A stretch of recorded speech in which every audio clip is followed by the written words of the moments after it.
Okay, welcome everyone. I'll call to order the regular council meeting Tuesday, November 18th, 2025 at 6:01 p.m. Okay, item 2.1, the agenda. Are there any edits or changes to the agenda? If not, can I get a motion? To the chair, Councillor Knight, I move that November 18th, 2025 agenda be accepted as prepared. all in favor? Aye. Motion carried. Item 3.1, November 4th, 2025 regular council meeting. Are there any edits to the minutes? If there's no edits, can I get a motion?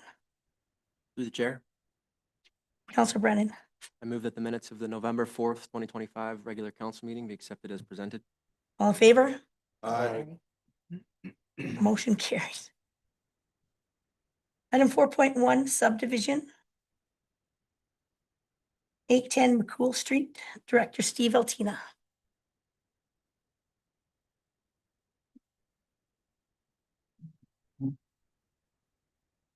Mayor Harris, bear with me a moment. We have a presentation.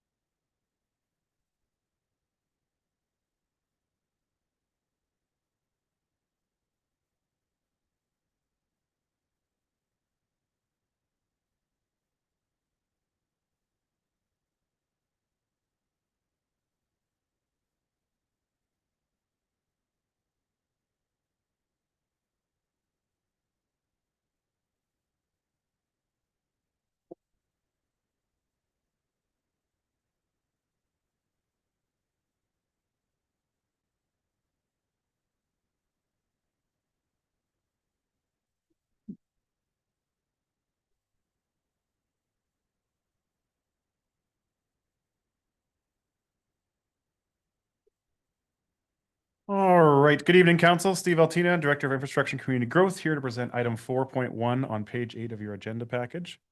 The purpose of this report is for the subdivision authority to assess the proposed subdivision of an existing industrial parcel, I2, to create a 1.553 hectare parcel and a 0.527 hectare parcel from Plan 8010002, Block A, Lot 17. That's with the municipal address of 810 McCool Street. Just for some context, the subject lands are located along McCool Street, south of Lot Avenue, as shown here. The original parcel was created as part of a comprehensive industrial development in 1980. The parcel is zoned medium industrial district I2 and includes approximately a 12,180 square foot commercial building located in the northeast corner of the site. An 869 square foot addition has been constructed on the building's north side. The circulation period for the application was from August 14th, 2024 to September 13th, 2024. The application was circulated to agencies including Alberta Transportation and Economic Corridors, ATCO, Fortis, TELUS, as well as other internal town departments. Any responses received are provided in attachment C of the report in front of you. The application was also circulated to adjacent landowners in accordance with the Municipal Government Act. During the same period, no responses were received from adjacent landowners.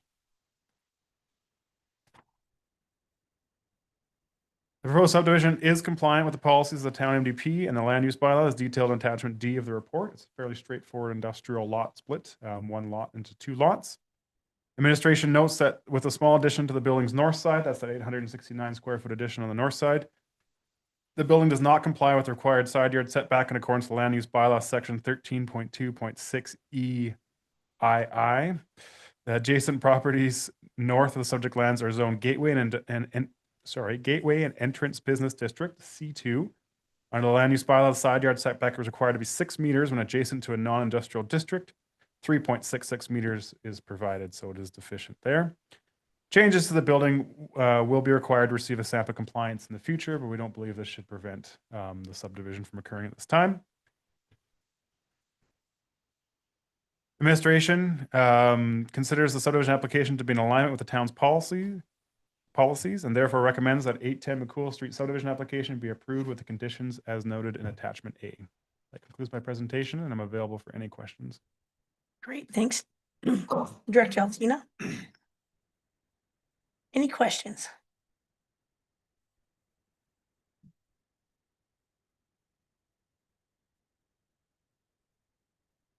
No questions?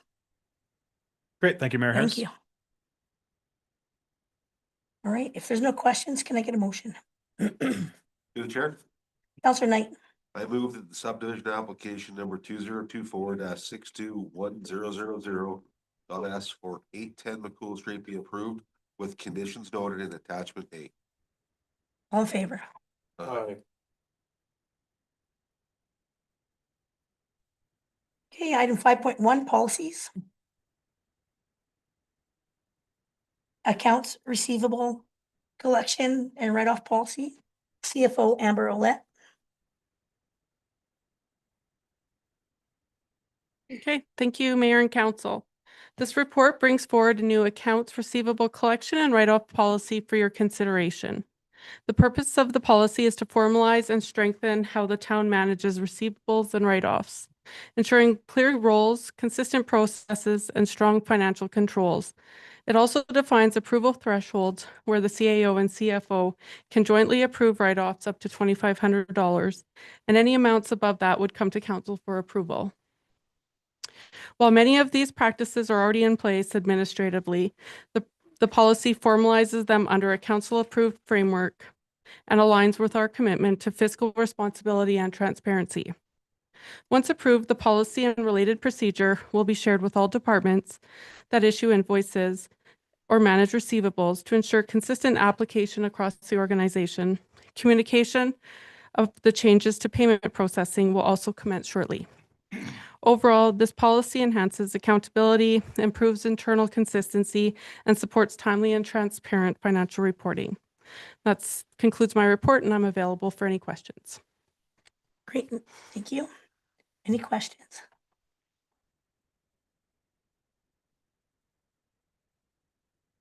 No questions? Looks like you're good. Who would like to make a motion?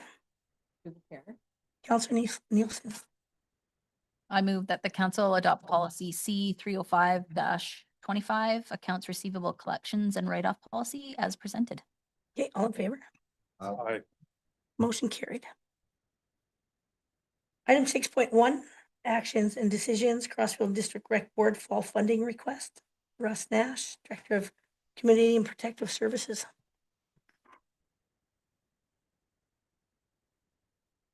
Thank you, Mayor Harris. Good evening, council. Purpose of this report is to provide funding recommendations to council from the Crossfield District Recreation Board. The Crossfield District Recreation Board Policy 2024-02 is in place to establish the Recreation Board, whose purpose is to promote quality of life by encouraging and sustaining growth in recreation and cultural facilities, activities, projects, and programs that meet the needs of all members of the community. On Monday, November 4th, the Crossfield Recreation Board held their fall funding meeting where 4 funding requests were presented for the board's consideration, 3 of which were greater than the $3,000 threshold to require an in-person presentation, and 1 which was below the $3,000 threshold. Excuse me. Section 7.1 of the policy states that that funding recommendations shall be provided to the Town of Crossfield Council for final approval. As such, administration is providing the attached recommendations made by the Recreation Board, which total $37,444.98 in funding. And as mentioned, the recommendations are provided in the spreadsheet attached. So that concludes my presentation. I'm here for questions. Any questions for Director Nash? To the chair. Counselor Knight? I don't have any questions, but I've presented to I've been in town 16 years. I presented to the rec board multiple times. The town's very lucky that board we have right now. It's fantastic. It's got a group of people that I've never seen this good of a group of people on it. So I am quite excited to be on that rec board and continue on that rec board. But just the town, it's great to have good volunteers is all my comment really is. And I thought the presentations were good by all the groups. I really enjoy that position I'm sitting on. Excellent. Thanks, Counselor Knight. Anyone else? Who would like to make a motion? To the chair. Counselor Koss, I move that council approve the Crossfield and District Recreation Board's fall to 2025 funding recommendations as presented. all in favor? Aye. Motion carried. Okay, we have item 6.2, correction to council board and committee appointments. Manager, Legislative and Administrative Services, Lindsay Nash. Good evening, council. The purpose of this report is to advise council of discrepancies identified in the 2025 council board and committee appointments and to request approval for correction to ensure compliance with applicable laws and legislation. Following the October 28th council organizational meeting, administration reviewed the finalized appointments and identified the following issues. Municipal Planning Commission. Councillor Kosh is ineligible as an alternate due to his concurrent SDAB membership. As outlined in the MPC bylaw, no member of MPC shall be a member of the SDAB board. Under SDAB, Councillor Brennan was appointed as an alternate, but the board does not allow alternates, and administration recommends that should Councillor Brennan wish to serve as an alternate, he may instead be appointed as an alternate on the Municipal Planning Commission. And last, the Rocky View Foundation Board. Alternates are not permitted under the Alberta Housing Act, which governs the Rocky View Foundation Board. Therefore, Mayor Harris could not serve in that capacity. Administration recommends correcting these appointments as follows. Removing Councillor Kosh as an alternate on the Municipal Planning Commission. Remove Councillor Brennan as an alternate on the SDA Subdivision Development Appeal Board. And add Councillor Brennan as an alternate to the MPC. And remove Mayor Harris from the Rocky View Foundation Board. These corrections will ensure compliance with bylaws and legislative requirements, uphold the integrity of council representation, and support effective board and committee participation. That is my report. I have any questions? I'm available if anyone has any questions. So Brennan, is that a board you want to sit on? I'd be willing to add that, yeah. Any questions from the rest of council? All right, who would like to make a motion? Through the chair, Councillor Nielsen. I move that council approve the recommended changes to the 2025-2026 mayor and council board and committee appointments as reviewed to ensure compliance with applicable bylaws and legislative requirements. Okay, all in favor? Aye. This motion carried. Okay, councilor's business. I've attended all the CEO meetings on a weekly basis. We went to Alberta Munis Conference last week. There were some good learnings there, really great networking. And we also had a mid-sized towns mayor's caucus meeting where Kinza and Amber presented the funding model to the mayors and other councillors that we want to present to the province. At that time, we held elections as well, and I will be the vice chair for the mayor's caucus. Deputy Mayor Gustafson. Last week I attended the Alberta Munis Conference. And that was it for me. Thank you. Councillor Benson. I attended the Christmas function here at the Oh, the I market. actually thought I'd beat the crowd. I was woefully surprised that it was me and like 20,000 other people walking around elbow to elbow. So yeah, that's kind of it's kind of interesting to see the interest in a function like that, which, you know, small towns and people coming from everywhere. So I was really impressed with the turnout and the people. And that was it. Very good, thank you. Councillor Kosh. I also did the AB Munis convention. That was my first one. Super interesting to see how that goes. We had some good breakout rooms. We had a really good one on brownfield sites that I actually found really interesting. And I also was actually a vendor at the Crossfield Farmers Market, and it was swamped, but it was very well ran and very well received. That's it. Thank you. Councillor Knight. I as well attended Alberta Munis. It's my third convention. They're good. They're probably better for the networking and all the rest, but they're good. They're good assets, good reasons. It was good to get the council together. It was too bad Councillor Benson couldn't join us, but it was a good group opportunity for the team to get together. We had a welcome meeting today for the Mountain View Water Commission to the new board members, and we're gonna have a meeting on Friday. And I'll report from the meeting for Friday, and that'll set the rate for the year for the town, so we'll have a better idea where the rate is for budgeting too, so. That's all I got. Before tomorrow, because that's when we do our budget. I won't have it for tomorrow. I have an idea though. I've given the idea across. Next year, you guys have to do better. Okay. All right, so I do have an update on the Christmas market. I was there as well, and I reached out to Cheryl and said, like, how many people were actually there? Mhm. Previously in 2024, they had 8,000 shoppers attend. This year, between 10 and 12,000 shoppers attended. Holy cow.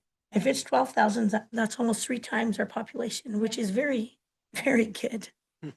At their lowest guess, even if each shopper spent $50, which is likely a low range, they feel that vendors made or shoppers spent $500,000 Holy. Wow. at the Christmas market, which is also really good. I had heard too that one of the restaurants, I don't know if it was Stacked or one of the other ones, had run out of food. So they had really good sales as well. Many of the vendors reported record-breaking sales at the Christmas market in Crossfield. The food bank at every venue had free vendor space. This is valued at least $600 of free space. They raised $5,860 in cash, donations plus tables of food. Nice. Perfect. And it doesn't stop there. The Crossfield Play School sold $3,000 in their first annual kids only holiday shop. Nice. The Crossfield Ag Society gifted them $2,000 to shop for a holiday shop with our summer and fall vendors. And Crossfield Mumco, mothers of preschoolers, raised $4,320 with Santa photos.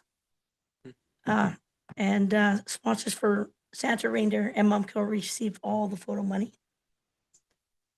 The Grinch photos profited Cremona 4-H another $3,390.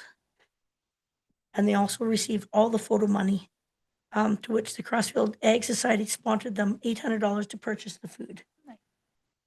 Tales to Tell sold $5,000 of their 50/50 and also gifted free vendor space. And the Crossfield veterans had a free vendor table valued at $150. And they say this is their best opportunity to sell poppies. And their biggest sales is on this day. I know this is long, but this is such a great event that does so many things for everyone. Operation Shoebox updates, spring 2026. How many shoe boxes were packed from the Crossfield area? And most of these boxes are handed out at the Crossfield Christmas market. They also receive a free vendor table worth $150. Over 200 vendors, many vendors' products sold out. Vendor feedback was positive. Visitor impact, 5,000 visitors cards were handed out. Visitor traffic at venues, there was lineups everywhere. There was a few parking issues, but nothing that anybody got out and fought over, which was good. And they had a nice little shuttle ridership. I think plans for next year is they're going to try and have a shuttle bus from the golf course to the rest of the venues as well, which will lessen the impact maybe on the parking. I think that one of the things that really sells this market is it's free to get into and it's free parking. So anyway, good job to Cheryl Mhm. and the rest of the volunteers, a great market, and had a really substantial impact on Crossfield. No kidding. I can send you that report. Okay. Anyway, sorry, I thought I would just jump in there and do that as well. By all means. Can I get a motion on No. council? Oh, sorry. Uh, Did I forget you? Yeah. Oh, happy. I'm sorry. Councillor Nielsen. Let's do Counselor Brennan first. Hey, either way. Councillor Brennan. Rock, paper, I forget you too. scissors. I'm just knocking them out of the park tonight. Last week, I also attended the AB Munis Convention. Once again, very busy 3 days, attended a lot of sessions. A few were very informative, especially the one focused around our province's power grid. Beyond that, just getting to know folks from other municipalities is always a highlight for networking and learning about the challenges they face. And then this Saturday, I have a Marigold Library Board meeting. Very good, thank you. Counselor Nielsen. I also attended the well-attended farmers market. Kim stole my thunder a bit, but I chatted with some community members and some people attending from outside of town. It was a really good turnout, over 200 vendors, they say, and most had record-breaking sales. I think this is definitely a positive business for our community. I also enjoyed the Alberta Munis Convention. I found it to be eye-opening and a good networking event. It was great talking to council members from other communities and getting to know what other towns are facing with regards to budgets, infrastructure. I found that population growth throughout Alberta was a common theme, and with all the issues regarding that. I attended the elected officials education program, Munis 101 course afterward. That was a reiteration of our training here, but it was just more in depth and detailed. There were a few takeaways from that, mainly read your MGA, which I'm slowly getting through that. I found it to be a concise and helpful course where they touched on topics like our role and responsibilities, the function of municipal governments and council's role in public engagement. And I'd recommend that course to everybody. I've had a few breakout sessions at the Alberta Munis. I went to the Brownfield Blueprint. They explain ways to use brownfield sites, potential remediation and use for temporary uses for revenue for towns. That was quite interesting. And I also attended the RCMP contract policing. They just basically talked about how much money it is to have RCMP. So that was, and I enjoyed the resolution sessions that municipalities bring forward there. That was really good. And the interesting part was the Alberta ministers that attended to the Bear Pit that with open questions. I really liked that too. It was all in all, it was good. I liked it. Good. And it doesn't hurt to win $100. Yeah. Oh yeah. And I did win $100 golfing. All right, good job. Who would like to make a motion? Through the chair, Counselor Brennan, move that councillor business be accepted as presented. all in favor? Aye. Aye. Motion carried. Okay, item 8.1, outstanding items list. CEO Barney.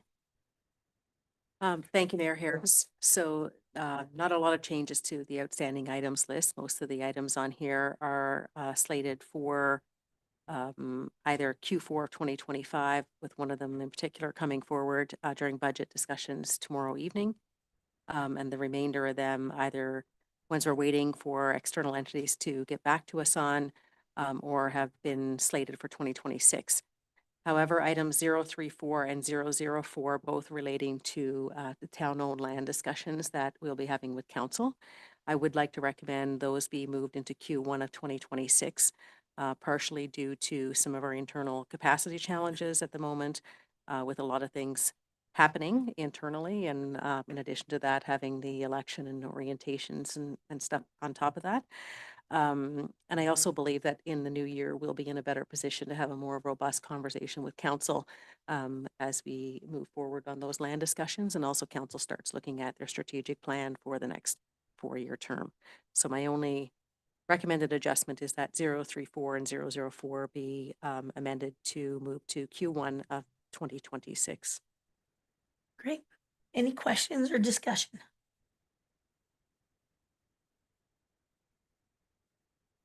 Okay, if there's none, can I get a motion? Through the chair, Counselor Knight, I move that items 034 and 004 of the outstanding items list be moved to Q1 2026. okay, all in favor? Aye.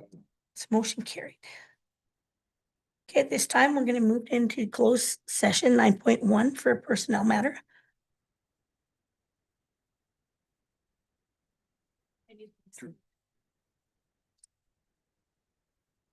Through the chair, I move that, or do we have to wait?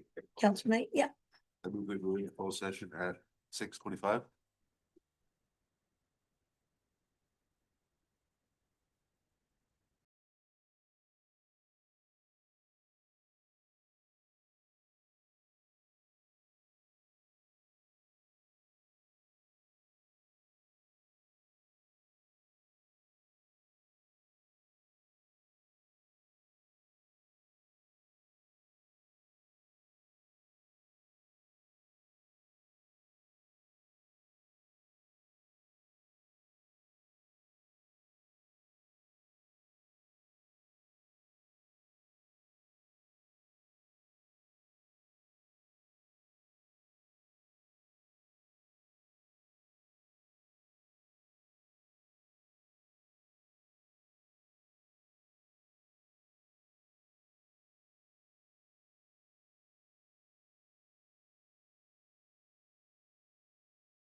Okay, Okay, I move that council direct administration to proceed with the personal related action as discussed in the closed session. all in favor? Aye. That's a motion carried. And can I get a motion to adjourn? To the chair, Go ahead. I move that the council meeting adjourn at 6:55 PM.